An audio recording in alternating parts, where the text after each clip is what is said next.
अस्सलाम वालेकुम viewers, point of order TV के साथ मैं हूं शाकिर सोलंकी। व्यूअर्स, जहांगीर तरीन का मामला अब बहुत उभार था उसमें, अब आजकल सन्नाटा छा गया है। अचानक क्या हुआ? वज़ीर आज़म इमरान ख़ान के साथ मुलाकातें भी की ग्रुप ने, और राजा रियाज की क़यादत में वज़ीर आज़म ने इंक्वायरी कमेटी भी जो एस एम ज़फ़र के फ़र्जंद हैं अली ज़फ़र, उनकी सरबराही में कायम की। फिर एफआईए के इन्वेस्टिगेशन अफसर को हटाया, फिर जज को हटाया। मतलब कहा जा रहा था, खदशात ये थे कि मामला रफ़ा दफ़ा कर दिया जाएगा, लय मिट्टी कर दिया जाएगा। सिद्दीक साजिद साहब हमारे साथ मौजूद हैं। आज जहांगीर तरीन के मामले पर बहुत सारी नई चीज़ें आपके साथ शेयर करेंगे कि ये मामला आखिरकार ये रफ़ा दफ़ा हुआ कैसे, और ये कैसे दबा दिया गया, और मामलात किस तरह सेटल कर दिए गए हैं। लेकिन उससे पहले मैं आपको एक और चीज़ आपके साथ शेयर करूंगा कि सिद्दीक साजिद साहब जो हैं, हमारे सीनियर जर्नलिस्ट तो हैं ही, 20-25 सालों से 25-26 सालों से समझें, पार्लियामेंट हाउस को कवर भी करते हैं। ISPR की बीट भी इनके पास है। मुख्तलिफ इदारों में एडिटर लेवल पर रहे हैं। डॉन टीवी में चौधरी की बैठक के नाम से चौधरी शुजात बन के किरदार भी अदा करते थे। और सिद्दीक साजिद का साहब का एक और भी एक पहलू है, रुख है, चौधरी शुजात बनकर जो प्रोग्राम करते रहे हैं डॉन टीवी पर, वो आपने जियो शायद टीवी पर भी अच्छा, जियो टीवी पर जो हम से सब उम्मीद से हैं प्रोग्राम होता था, उसमें चौधरी शुजात का रोल प्ले करते थे सिद्दीक साजिद साहब। आजकल सिद्दीक साजिद साहब हमारे जो पार्लियामेंट्री रिपोर्टर्स एसोसिएशन है, PRA, यानी पार्लियामेंट हाउस को कवर करने वाले तमाम सहाफ़ी, 400-500 सहाफ़ी जितने भी हैं, उनकी तंजीम है PRA, पार्लियामेंट्री रिपोर्टर्स एसोसिएशन। उसके नए सदर मुंतखब हुए हैं तीसरी बार। 2 बार पहले भी रहे हैं, फिर दरमियान में किसी और को भी मौका मिलता है, लेकिन फिर मामलात किसी के से नहीं चल रहे तो सिद्दीक साहब को सब ने लाना होता है। तो अभी मुंतखब हुए हैं इनकी बॉडी, इनको मुबारकबाद देते हैं बहुत सही। शुक्रिया सर, लाइव शो में आपको बड़ी मुबारकबाद हो। मेहरबानी सर, थैंक व्यूअर्स यू। की तरफ से भी मैं बड़ी मुबारकबाद देता मेहरबानी, बड़ी हूँ। मेहरबानी। सिद्दीक साहब से डिस्कस करूँ उससे पहले उन दोस्तों से दरख्वास्त करूँगा जिन दोस्तों ने हमारा ये चैनल जो है point of order TV subscribe नहीं किया, वो ज़रूर सब्सक्राइब करें, क्योंकि इस पे आपको मिलते रहेंगे सीनियर सहाफ़ियों के साथ तज्ज़िये, अच्छे अच्छे तज्ज़िये, और सियासी जमातों के मरकज़ी रहनुमाओं के इंटरव्यूज़ भी। सिद्दीक साहब, welcome to show sir. Thank you sir. Siddiq साहब, ये जहांगीर तरीन का मामला, कभी लग रहा था कि लालीपाप दे रहे हैं। वज़ीर आज़म तो लालीपाप देने में तो बड़े एक्सपर्ट होते हैं, लालीपाप पे आएंगे तो ये अलग प्रोग्राम हो जाएगा लालीपापों का। तो ये जहांगीर तरीन का मामला कैसे रफा दफा हो गया? जहांगीर तरीन भी मुतमईन है, खामोश है, हुकूमत भी मुतमईन है, खामोश है, FIA भी खामोश है। ये क्या हो गया कि सन्नाटा छा गया है हर तरफ? बहुत शुक्रिया साईं और व्यूवर्स। अभी शाकिर सोलंकी ने एक लफ्ज़ इस्तेमाल किया, लॉलीपॉप। हाँ, ये आपके एक नए फ़नी चैनल का नाम हो सकता है, लॉलीपॉप। लॉलीपॉप, वो जो वो अच्छा। व्यूवर्स हम शुरू करेंगे इंशाल्लाह ताला, आपके दुआओं से। मैं और शाकिर सोलंकी, हम उसको थोड़ा सा अभी सरप्राइज़ है, लेकिन नाम को इसी तरह का ही होगा जिस तरह शाकिर सोलंकी ने अभी बात की है। हाँ। तो उसमें हम आपको इंटरटेन भी किया करेंगे, बल्कि इंफोटेनमेंट होगी। इंटरटेनमेंट के साथ साथ उसमें कुछ खबरें शबरें हुआ करेंगी, क्योंकि अभी जो शाकिर सोलंकी आपको पता है चीफ एग्जीक्यूटिव बन गए हैं, 3-4 चैनल्स के मालिक हैं, सादा तबीयत के आदमी हैं। चलें सही, आते हैं अब अच्छा। आप जहांगीर तरीन वाला आपने मामला उठाया। देखिए, पाकिस्तान की जो सियासत है ना, ये बड़ी मुनाफकत से भरी हुई है। हाँ, इसमें लेना देना, मफादात, पूरी दुनिया की सियासत वो मुनाफकत नहीं, पे होती हमारे है। यहाँ बहुत ज़्यादा है। हमारे यहाँ और इंडिया में हाँ। बहुत ज़्यादा है। तो बस वो मतलब निकाला, उन्होंने भी मतलब निकाला, खान ने भी मतलब निकाला, और जिन्होंने मतलब निकलवाया उन्होंने खामोशी से सुलह भी करवा दी। ये मुनाफिकत के पे थोड़ा सा एक जुमला ऐड कर दूं। जी जी, करें करें। हम गए थे, सदर ममनून हुसैन साहब हयात थे, सदर थे उस वक़्त। ऐवान सदर गए, प्रेस क्लब की बॉडी जो थी, मुंतखब बॉडी।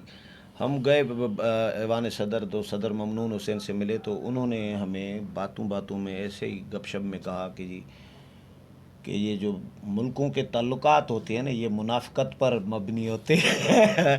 हमने कहा कि यार ये सदर ममलिकत है, इनको तो ये बात नहीं करना चाहिए, वो भी सहाफ़ियों के साथ इतने सारे बैठे हैं, कोई चला दे तो ये बहुत बड़ा ब्लंडर होता है। तो जितना सियासत सही बड़ा पूरी जितना- दुनिया में मुनाफिकत पे हाँ, मुश्तमिल होती है। जितना बड़ा हवा खड़ा किया गया, हाँ 40 MPs का ग्रुप अलग से बना, हाँ 8 से 10 MNA आ गए, कहा गया बजट पास नहीं होगा, हाँ रोज़ाना पेशी हो रही है, जहांगीर तरीन लोगों को नाश्ते करा रहा है, रात को डिनर करा रहा है, मौज मेला हो रहा है, पीना शीना हो रहा है, सारी बातें हो रही हैं। जैसे ही बजट पास हुआ, तो आप इसकी लाइट तो थोड़ी सी कम करें, लाइट ज़्यादा है यार। जी सर, कोई इशू नहीं, बात करें, आप जारी रखें। तो वो सारी जो चीज़ें चली, उसके बाद बजट का पास होना और बजट पास करवाने में इन लोगों का अहम किरदार अदा करना, जहांगीर तरीन ग्रुप का। हालांकि वज़ीर आज़म को तो सिर्फ 6 लोगों की सपोर्ट हासिल है ना, बाप निकल जाए या काफ लीग निकल जाए तो वज़ीर आज़म फारग है, या MQM निकल जाए तो वज़ीर आज़म फारग है। अगर ये 8 निकल जाते तो तरीके इंसाफ के वोट पे आए थे, हाँ तो बजट कैसे पास होता। लेकिन दोस्तों ने मेहरबानी की और कुछ मुश्तरका दोस्तों ने भी कहानियां बनाई, खान साहब को भी कुछ तो समझाया, ये अपनों को रिलीफ देना है, खान साहब ने अपोजिशन को रगड़ा देना है। NRO दिया। सीधी सी बात है, इमरान खान ने NRO दिया है। हाँ हालांकि इमरान खान NRO दे नहीं सकता, लेकिन किसी के कहने पे दिया, खामोशी इख्तियार करके दिया। अब किधर गई वो FIA, किधर गई शुगर स्कैंडल की इंक्वायरी, किधर गया नैब ने जो कहा था हम नोटिस जारी करेंगे। अरे भाई, आपने क्या नोटिस जारी करने, व्यूवर्स, आपने तो वजीर बना दिया उसको, मूनस लाई को वजीर बना दिया, उसका भी नाम था ना उसमें। हाँ, आपने खुसरो बख्तियार की वजारत तब्दील कर दी, उसको उसका भी नाम दूसरी भी था। वजारत दे दी थी। उसकी दूसरी भी वजारत दे दी, उसका नाम अभी भी वजीर है। हाँ असद उमर, जो उस वक्त वजीर खजाना था, जिसने सब्सिडी देने का फैसला किया था, उसकी भी वजारत तब्दील कर दी, किसी को निकाला। हाँ नहीं, तो फिर ओ भाई, ये सब मफादात का खेल है, चला है, गोलमाल है। गोलमाल है। अच्छा। अभी देखें, इलेक्शन होना है, खान साहब को भी पता है कि मुझे ATM चाहिए, हाँ, जहांगीर तरीन को भी पता है कि खान को मेरी ज़रूरत है। और जहांगीर तरीन ATM जो बन रहे होते हैं तो वो मुक़्तदर कुव्वतों की मर्जी के बगैर तो नहीं बन रहे होते, है मुक़्तदर कुव्वतों के हाँ ना। ना, चौधरी बरादरान हो गए, ये हो गए, वो तो सारी सियासतें उनके साथ चलती है। हाँ ये जो 32 लोग थे, ये 8 MNA थे, 32-40 MPs थे, ये वही लोग थे जिनको जहांगीर तरीन लेकर आए थे। हाँ, ये कोई पक्के PTI लेकिन के नहीं थे। लेकिन जहांगीर तरीन की जो तलवार है, जहांगीर तरीन की शक्ल में, वो खान साहब के सर के ऊपर लटक तो रही है। जहांगीर तरीन खान अभी साहब के खिलाफ कुछ नहीं अभी इसलिए नहीं जब होगा। तक वो नहीं कहेंगे वो कुछ नहीं करेगा, और वो नहीं कहेंगे वो फंसे हुए हैं अभी तक। क्योंकि 1 साल तो रह गया है, सही, ये दूसरा सब साल तो रहेगा। आखिरी होगा। ओहो, वो बात भी है, लेकिन साथ अफगानिस्तान की सूरत हाल है, उस सूरत हाल को देखते हुए हम अंदरूनी खलफशार और अंदरूनी जो अदम इस्तेहकाम है उसके मुतहम्मल नहीं हो सकते। जहांगीर तरीन भी ठंडे अब AC के कमरे में बैठा हुआ, लेटा हुआ, उसने जितना प्रेशराइज करना था वो उसने किया, उसके फ़ायदे में गया। उस्मान बुज़दार से उसने काम, अच्छा, उसके जहांगीर तरीन के ज़रिए वो जो बुज़दार से जो MPs के काम नहीं निकल रहे थे, उन MPs के काम निकल गए। काम क्या थे? मेरे हल्के में काम करवा दे, DC तब्दील करा दे, पटवारी तब्दील करा दे। ये जो MPs चीख रहे थे तो रोजाना, वो अपना मामला सीधे कर लिए, जहांगीर तरीन को आगे रख के अपने मामला सीधे कर लिए, और अब उनके हल्कों में तरक्याती काम भी अच्छा, हो गए। ये तो हो गया, ये तो आप बता रहे हैं कि जी NRO तो दे दिया, लेकिन दिया क्यों? इस्टब्लिशमेंट के कहने पे दिया? खान साहब परेशान थे, मजबूर थे कि ख़तरा था खान साहब को, या खान साहब ने भी फिर अगले इलेक्शन में जहांगीर तरीन को फिर ATM के तौर पर इस्तेमाल करना है? मतलब वजूहात क्या थी? जो पहली आपने बात की वो सीधी सी बात है, वही Establishment। ठीक है, वो उन्होंने कहा कि आप ऐसा कुछ नहीं करेंगे। हाँ, उन्होंने इसके ज़रिए खान पे प्रेशर रखा, ये भी आपको बता दूं। अच्छा, उन्होंने ये रखा, प्रेशर भी उन्होंने रखा। बहुत सी चीज़ें मनवानी होती हैं, हाँ। वो मनवाई गई खान साहब से, और खान साहब को ये बात बताई गई कि अगर आप बहुत एक्सट्रीम पे इनके खिलाफ जाएंगे, जो कि ये, मैं आपको एक बात बताऊं, ये इस हद तक चला गया था इमरान खान, इसने कहा था मैं जहांगीर तरीन के हाथ में हथकड़ी देखना चाहता हूँ। ये इसकी गिरफ्तारी होने वाली थी, और उसको कह दिया गया था बकायदा तौर पे, ये जो क्या नाम है, शहजाद अकबर, हाँ जी, कि इनको गिरफ्तार करें। गिरफ्तार करो। क्यों उसको हटाया था भला, वो जो DGFIA था? हाँ। हमने पहले भी बात की है। वाजिद ज़िया। वाजिद ज़िया, उसने इनकार कर दिया, उसने कहा मैं नहीं पकड़ सकता, केस ही नहीं बनता। हाँ, तो उसको हटा के दूसरे को लगा दिया, सनाउल्लाह अब्बासी। सुनाला तो वो सनाउल्लाह अब्बासी अब पीछे लग गए हैं नवाज शरीफ के और शहबाज शरीफ के, हमजा शहबाज के, जहांगीर तरीन वाला वो ज़ाहिर हाँ, उनके हाँ, केसेस हाँ। पे लग गए ना। ऐसा ही है अब उनके। ये एक अजीब ड्रामा है, एक अजीब ड्रामा है कि एक केस आपका नैब में चलता है, वहां से कुछ नोटिस नहीं होता, आप FIA को दे देते हैं, FIA कुछ नहीं करते। ये तो फिर मस्खरे इदारे, ये नेब और FIA तो मस्खरे बन गए हैं। मैं कह रहा हूँ, वो मैं लफ्ज़ इस्तेमाल नहीं करना चाहता, जो ये बन गए हैं वो बड़ा गलत लफ्ज़ है, मस्खरे से भी ऊपर है। ऊपर है, चलो गैर शाइस्ता है, गैर अखलाकी न है। करें, पेमरा का नोटिस ना आ जाए। कैमरा का नोटिस तो हमें नहीं आता, लेकिन हमें करना नहीं चाहिए। अच्छा, ये बताएं कि ये जो यूसुफ रज़ा गीलानी और हफीज शेख का सेनेट का इलेक्शन हुआ, हफीज शेख को हराने में जहांगीर तरीन का वाकई रोल था? बिल्कुल था। हाँ, बिल्कुल था। पक्की बात है। पक्की बात है। हाँ, मैसेज दिया, खान को मैसेज दिया कि हम कर सकते हैं। उसके बाद तो फिर खान साहब नरम हुए।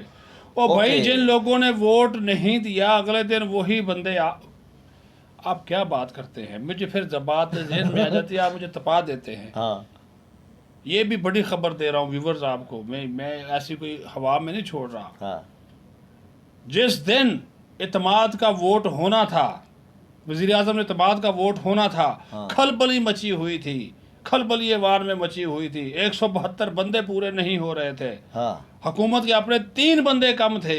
तीनों का ताल्लुक जो था वो जहांगीर तरीन ग्रुप से था। ओके। उनको सारी रात एक जगह पे रखा गया और उनको सुबह लाया गया। G11 की साइड पे रखा गया। अच्छा, किस जगह रखा गया नहीं बता व्यूअर्स सकता। ये बड़ी खबर दे रहे हैं उनको जी। रखा गया और उनको फिर लाया गया, बकायदा सिक्योरिटी में लाया गया।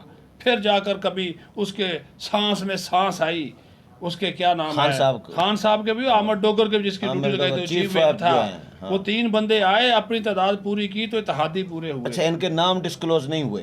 उसमें एक बंदे का नाम बता देता हूं, बता दें। बाकी 2 तो नहीं बताऊंगा, आप दो- मजबूर भी नहीं करेंगे। चलो, ओके। राजा रियाज, अच्छा, 2 और थे, उनको भी उठाया गया उनसे था? पूछें उनको कहाँ रखा गया था। उठाया गया था? मैं नहीं कहता उठाया गया, मैं कहता हूँ रखा गया था। आप समझ जाए, ओके, मतलब उन पे शक था, उन पे शक था कि ये नहीं आएंगे। हाँ, लेकिन उनको यकीन, आपको याद है, आपको अच्छे तरीके से याद होगा, आप वो फुटेज निकालें। जिस दिन हफीज शेख हारता है, उससे अगले दिन DGISI और आर्मी चीफ जाकर लॉन में बैठे हुए हैं वज़ीर आज़म हाउस के इमरान खान के साथ। हाँ। क्या मुलाकातें हुई, क्या खान साहब ने गिले शिकवे उन दोनों से किए। ये भी कहानियां हैं ना, अच्छा। कभी खुल के सामने आएंगी। हाँ, तो फिर खान साहब को समझाया गया कि अल्लाह का वास्ता है, इसको चलाएं, सिस्टम को आप। वो कह रहा मुझे परवाह नहीं है, मैं आया हूँ तो मैं ही फैसला। उसके अंदर मैं बहुत ज़्यादा है। फौज चाहती है जमहूरियत चले, फौज चाहती है सिस्टम चले। मेरा ख्याल है खान साहब नहीं चाहते कि ये सिस्टम चले, ये जमहूरियत चले, ये पार्लियामेंट चले। इसी वजह से तो लिफ्ट नहीं करता वो पार्लियामेंट को। हाँ, उसकी एक ख्वाहिश थी, वो उसने पूरी कर ली क्या? कि मैं वज़ीर आज़म बन जाऊँ। हाँ, वो बन गया, मुल्क का बेड़ा गर्क गर्क कर दिया, बेड़ा गर्क कर दिया। और उसके ये जो जाली घोंसला था, ये एक तमाशबीन मदारी, मैं उसको बोलूँगा, शहबाज गिल बड़ी डिटाई से कहता है कि जी हमने 11.5 अरब रुपए ओगरा ने तजवीज़ किया था, हमने 5.5 रुपए कीमत बढ़ाई। ओ भाई, तुम 5.5 भी ना बढ़ाते, ईद पे तुम लोगों को तोहफा दिया। अभी जो आप प्रोग्राम से पहले बात कर रहे थे, कुर्बानी के जानवर तो महंगे हो ही गए, टमाटर महंगा, अदरक महंगा, सब एक तरफ कुर्बानी कर रहे होते हैं अल्लाह को राजी करने के लिए, और फिर क्योंकि टमाटर ईद उल अज़हा पे ज्यादा यूज होता है गोश्त में, तो टमाटर महंगे कर देते हैं। ये हमारा ईमान है। और वो कहते हैं इतना ज्यादा बोझ नहीं डाला, 120 रुपए आपने पेट्रोल कर दिया। शहबाज गिल साहब, शर्म आनी चाहिए आपको। और आप कहते हैं हमने ज्यादा बोझ नहीं वहां पे डाला। अच्छा सर, और उसके साथ हर चीज महंगी हो जाती है। हाँ, ये बताएं सर कि ये राजा रियाज, अच्छा मैं बात मुकम्मल करूं, राजा रियाज को छोड़े आप। हाँ, अली जफर की जो रिपोर्ट है, हाँ, वो क्यों दबाई? उसने भी क्लीन चिट दी जहांगीर तरीन को कि ये उसमें मुलव्वस नहीं है। अच्छा, जो तीनों FIR हैं FIA की, उसमें तीनों FIR में ये इल्ज़ाम नहीं है कि जहांगीर तरीन ने मनी लॉन्ड्रिंग की है। उसमें ये चीज़ों का जिक्र नहीं है कि इसने शुगर स्कैंडल में इसने पैसा कमाया है। उसमें ये जिक्र है ही नहीं है कि इसने जो चीनी का स्कैंडल उसमें कीमतें बढ़ाई हैं। तो ये अपना नवाजी हो गई ना। अकरबा परवरी। ओ भाई, मैंने आपको बताया था अकरबा परवरी नहीं है, ये खान साहब के प्रेशर था, खान साहब के वाले से कुछ बातें थी। मैंने आपको पहले भी बोला था, एक वीडियो थी, एक ऑडियो थी, वो खान साहब तक पहुंची थी, उसमें जहांगीर तरीन उनके बारे में कुछ कह रहे थे, जिसको सुनकर वो परेशान हुए। खान साहब, वो खान साहब का मसला पता क्या है? सबसे बड़ा मसला इमरान खान का ये है कि इसकी और किसी और मेरी इस इमरान खान के साथ कोई भी दोस्त पायदार नहीं रह सकता। एक बात तो बताएं, 3-4 आप तो खान साहब के बड़ी तारीफें करते थे। करते थे, गलती की हमने करके, गलती की, करते थे सही, लेकिन मुझे नहीं पता था। 3 साल तो तारीफें करते रहे। 3 साल नहीं, 2 साल, 2 साल तो करते रहे। 2 साल हमने कहा शायद सुधर जाए, हाँ, शायद सुधर जाए, लेकिन नहीं, ये जो सुधरे। सपने दिखाए गए थे, सुहाने ख्वाब, ये वो आपने उन पे बिलीव कर लिया था, जिस तरह बाकी बहुत सारे दानश्वरों ने किया हुआ था। नहीं, मैं उनमें से नहीं था, क्योंकि मुझे तो इमरान खान से कौन लगा, मैंने सिर्फ इस वजह से कुछ उनसे उम्मीदें लगाई थी कि शायद कोई बेहतरी लाए, क्योंकि वो तब्दीली की बात कर रहा है, लेकिन उसको करने नहीं दिया गया। देखें, मुट्ठी में है, क्या करने नहीं दिया, उसके पास ओ अहलियत ही भाई, नहीं है। मुट्ठी में है, क्या अहलियत है? मुझे उसने कहा, वो खान, मैं अब आपको क्या बताऊं, वो खान तो हुकूमत शायद लेता ही ना, उसको जकड़ दिया गया, अच्छा, उसको मरहूने मिन्नत कर दिया गया। उसने ये बात बोली, वो आपको पता है उसने क्या बोला? हाँ। उसने कहा ये जो इत्तेहादी हैं ये ब्लैकमेलर हैं, या तो मुझे अक्सरियत दो वरना मैं हुकूमत नहीं बनाता। और इत्तेहादी क्यों उसके साथ जोड़ेंगे? उसको मुट्ठी में रखने के मुट्ठी में रखने लिए। ये जीडीए किसने बनाई? बाप, बैसाखियां होती है ना, ये बैसाखियां होती हैं हाँ। कि तुम भाई जब उनका दिल चाहता है वो उसको उसके नीचे से वो खींच लेते हैं, हाँ। वो मजबूर है। अब उसको भी पता चल गया, उसने कहा ठीक है, जो काम तुम लोगों के करने का तुम करो, जो मेरे के करने के मैं करूँगा। हाँ, तो साईं यही जहांगीर तरीन वाला, हाँ। उसको इस्तेमाल किया। सारे कह रहे थे बजट पास नहीं होगा, मैं भी कह रहा था, आप भी कह रहे थे, लेकिन कैसा बैठाया। अच्छा, जहांगीर तरीन का मामला फिलहाल तो दबा आपने दिया। अच्छा बोला, सन्नाटा है, सन्नाटा हो गया, अंधेरा है, सन्नाटा छा गया। ये इंडियन फिल्म में एक डायलॉग है, ये सन्नाटा क्यों है भाई? अच्छा, ये बताएं कि ये जहांगीर तरीन का मामला दबा तो गया है, फिलहाल सन्नाटा तो हो गया है वक्ती। हाँ, यही पूछ रहा हूँ कि ये वक्ती दबा दिया गया है, लेकिन क्या जहांगीर तरीन और वजीर आजम इमरान खान के तल्लुकात बहाल हुए हैं? नहीं, या होंगे? हो जाएंगे, जैसे इलेक्शन करीब आएंगे सुलह करवाएंगे, लेकिन वो पहले वाले शायद भाई ना ये हो। मिलते हैं, ये क्या बात करते अच्छा हो साईं, ये क्या बात, ये तो इंकशाफ कर रहे हैं इनके नुमाइंदे मिलते हैं इमरान खान के, असद कैसर है, सफीर मिलते हैं सुने इनके। सुने असद कैसर, सुन नाम भी बता देता हूँ, असद कैसर है, ये परवेज खटक है, शफकत महमूद है, शीरी मजारी है, ये जहांगीर तरीन से मिलते हैं, फवाद चौधरी हैं, ये मिलते हैं जब भी उधर आते हैं। जहांगीर तरीन का ये F6 में जो घर है, हाँ। मिलते हैं, रोटियां भी खाते हैं, एतजाज असम के घर के साथ। हाँ बिल्कुल, हाँ। रोटियां भी खाते हैं, सारा कुछ करते हैं। वो भाई क्या बात, वो तो चाह रहे हैं कि मैं हूँ, वो तो खुद नहीं चाहते, लेकिन किराया मौजूद है वो जहांगीर तरीन ग्रुप में अभी। बिल्कुल है, वो नहीं आ रहा। उसने एक शर्त रखी है, उसने कहा जी 2 बंदे निकाल दे, मैं आ जाता कौन से? शाह महमूद कुरैशी ना, और ना शाह महमूद कुरैशी का ये नाम ये नहीं लिया, ये ये शहजाद प्रिंसिपल अकबर, सेक्रेटरी, हाँ शहजाद अकबर और आजम खान। उनको बोला इनको दोनों को निकालो, तुम्हें खराब कर रहे हैं। उन दोनों को ये इमरान खान हटाता नहीं है। ओके, तो शाह महमूद कुरैशी के साथ कोई मसला वो नहीं है सियासी अपना। मसला है, वो जनूबी पंजाब की हद तक है, वो इम्पोर्टेंस नहीं है, वो बराबर के लेवल के बंदे वो हैं शाह तो महमूद आपस में। कुरैशी जो है वो अपने जनूबी पंजाब के स्कोर सेटल करने के लिए इस तरह की बातें करता रहता है। जहांगीर तरीन को उससे कोई परेशानी नहीं। सही कह रहा हूँ। चलें, बहुत शुक्रिया। हाँ, लेकिन ये वक्ती है, जिस वक्त वो चाहेंगे कि अभी खान साहब फिर हमारे हाथ से निकल रहे हैं, ये जहांगीर तरीन बड़ा सोचा। हाँ जी, ये फिलहाल जहांगीर तरीन को उसमें डब्बे में बंद करके रखा है। गर्मी है, उन्होंने भी कहा चले मानसून का मौसम गुजर जाए, बारिशें गुजर जाएं, तूफान सैलाब गुजर जाए, अफगानिस्तान का मसला शुरू हो गया है। चलें, बहुत शुक्रिया सिद्दीक साहब। व्यूअर्स, सिद्दीक साजिद साहब के साथ प्रोग्राम आपने सुना, उम्मीद है पसंद आया होगा। अगले प्रोग्राम में फिर मुलाकात होगी, तब तक की इजाज़त चाहता हूँ। अल्लाह हाफिज़।